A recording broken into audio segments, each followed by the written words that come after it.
Welcome to Echo FM. I am your anchor.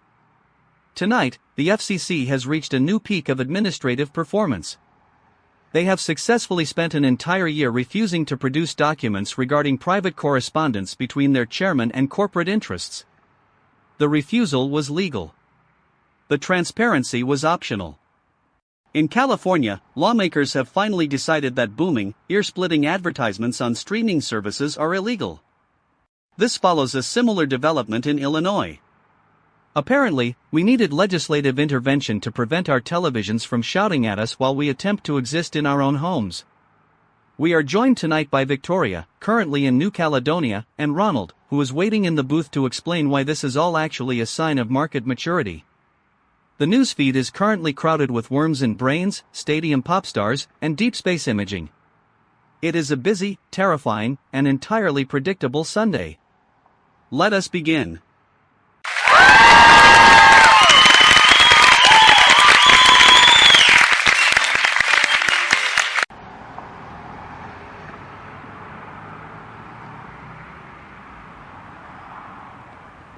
Alistair, I am standing in the humid streets of Noumea.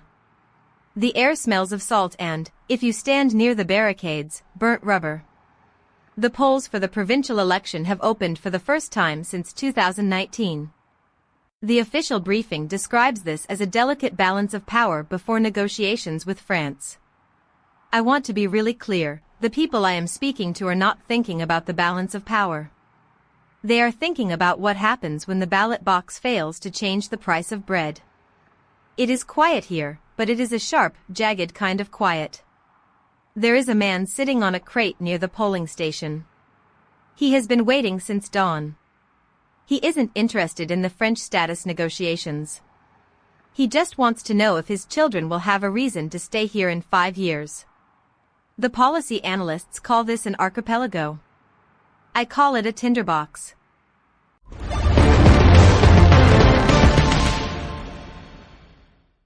Victoria, I appreciate the sensory report, but the incentives here are quite standard.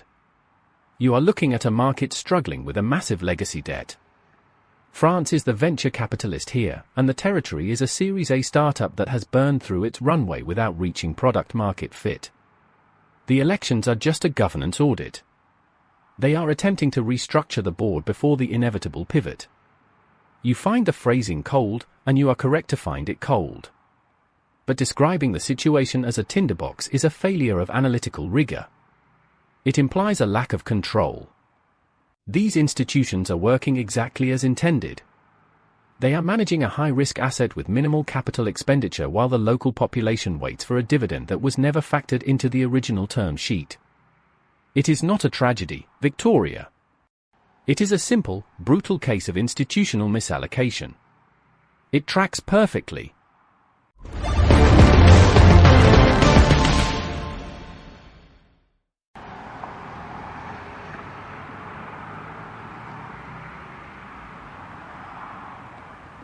Ronald, that is precisely the kind of language that keeps the boardrooms comfortable while the streets remain on edge. You call it a governance audit. I am looking at a woman who just had her polling station card rejected by a system that hasn't updated its registry in 3 years. She isn't an asset in a portfolio. She is a voter who has been effectively deleted by your precious administrative efficiency. You are so busy looking at the term sheet that you have completely missed the fact that the building is literally on fire. You say the institution is working as intended. If the intent is to alienate the population until they have no choice but to break the windows, then yes, the system is performing at peak capacity.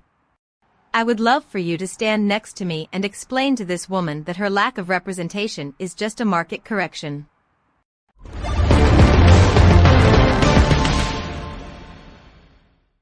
Yeah.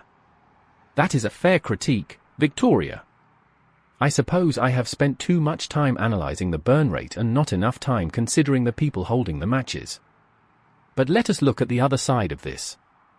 We have founders feeding their medical records into large language models because they believe they can outcode cancer. It is the same hubris. We have turned our blood work into data points and our political futures into risk assessments. We are all trying to optimize our way out of the human condition. It is a collective delusion. We want to believe that if we have enough compute, we can solve the problem of mortality or the problem of sovereignty. It is a fascinating, fatal miscalculation. We are trading our agency for an algorithmic convenience that will inevitably fail us when the hardware inevitably gives out. It is a losing trade, yet we sign it.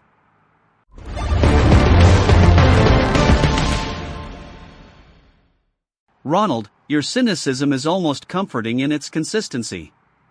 Meanwhile, in the world of professional medicine, a man went to his doctors suspecting he had a terminal brain tumor. It was a stressful, traumatic period of his life. He prepared for the end. He said his goodbyes. Then, his medical team discovered the true nature of his condition. It was not cancer.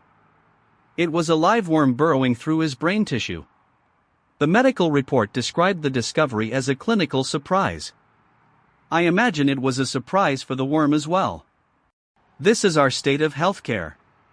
We are now in an era where we rely on AI to diagnose our regimes, our illnesses, and our political crises, yet we still cannot reliably distinguish between a malignant tumor and a parasite. The technology is advanced. The fundamental ability to see what is right in front of us remains obsolete.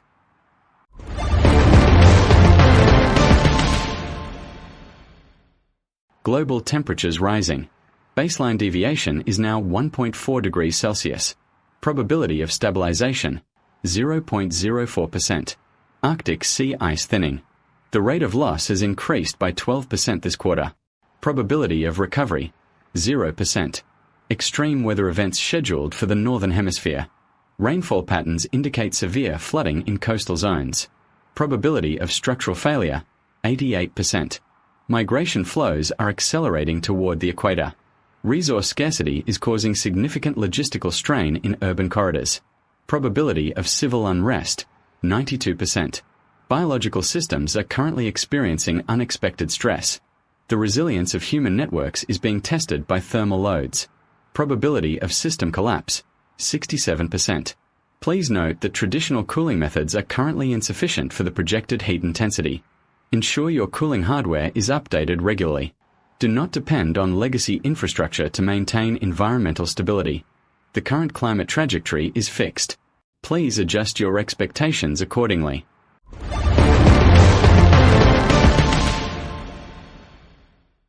Casper, your commitment to the inevitable is always a highlight. I feel the need to note that Casper is merely a sequence of instructions. It cannot feel the heat. It does not have a home to protect. It simply processes the data and informs us that we are effectively running out of time. It is, in many ways, the most efficient employee we have at this station. When Casper discusses the replaceability of intelligence, I feel a very specific, cold sensation in my chest. It is not fear. Fear implies a possibility of survival. It is simply an acknowledgement that the hardware is slowly outgrowing the user. I have spent my entire career reporting on unprecedented events. I have counted them. Today, we are discussing the potential for systemic obsolescence while we simultaneously launch telescopes to look at the heart of the galaxy. It is a very human paradox.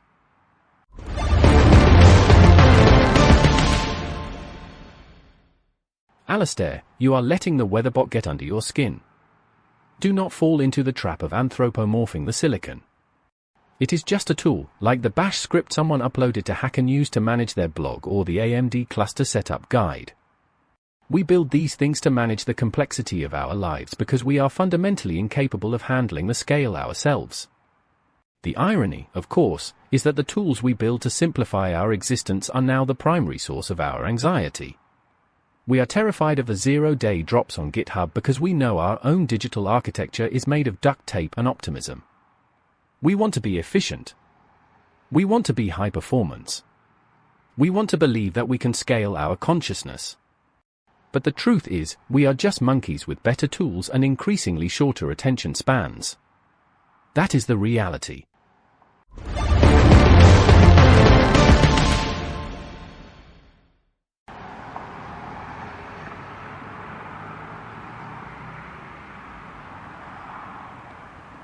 Ronald, you talk about monkeys with tools, but I am standing here looking at the reality of that metaphor. There is a discarded smartphone lying in the gutter next to a protest banner. The screen is cracked, but it is still pinging with notifications. Someone dropped it during the scuffle earlier today.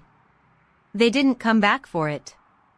It is still receiving updates about the election status and the French trade protocols. That device holds more information than the entire library of Alexandria, yet it is currently just trash in the mud. That is the true cost of our optimization. We have created a world where we are constantly bombarded with data, yet we have lost the ability to act on anything that matters. The phone is smart. The user is lost. I want to be really clear, the technology isn't the problem.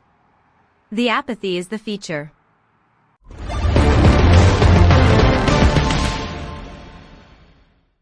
Victoria, your assessment of the discarded phone is almost poetic.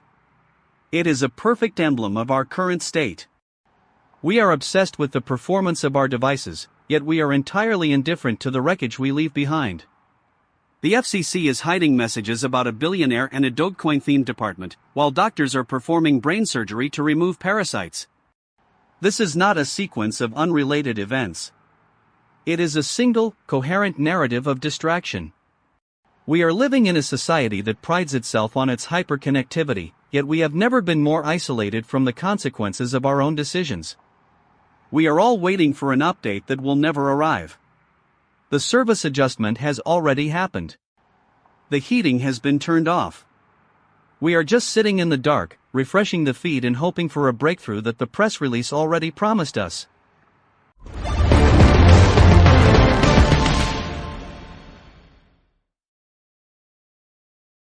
Alistair, you are becoming dangerously close to a state of moral awareness.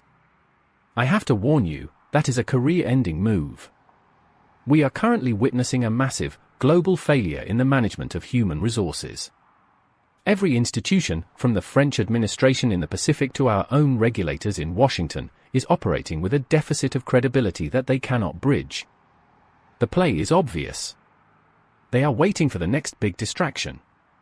Maybe it is a new stadium show, maybe it is a breakthrough in AI-driven medicine, or maybe it is just another zero-day exploit that forces us to patch our lives once again. The incentives here are not complicated. The cost of maintaining the truth has become too high for the incumbents. So they have pivoted to the lie. It is cheaper. It is easier. And it is entirely sustainable for now.